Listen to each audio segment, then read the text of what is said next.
I've had to make statements like this too many times. Communities like this have had to endure tragedies like this too many times.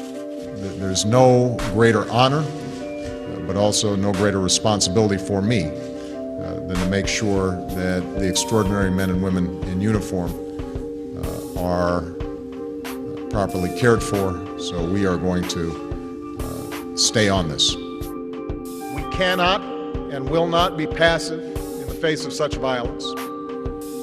We should be willing to challenge old assumptions in order to lessen the prospects of such violence in the future. My daughters go to the movies.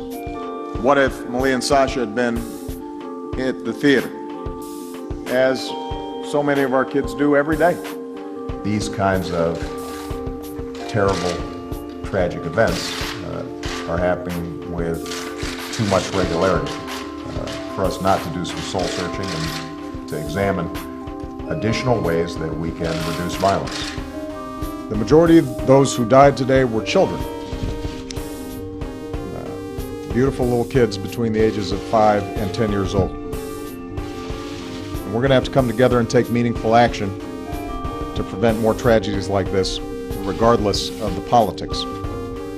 It ought to be a shock to all of us, as a nation and as a people. It ought to obsess us.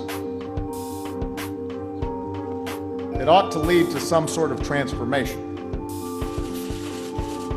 We don't have all the facts, but we do know that, once again, innocent people were killed in part because someone who wanted to inflict harm had no trouble getting their hands on a gun.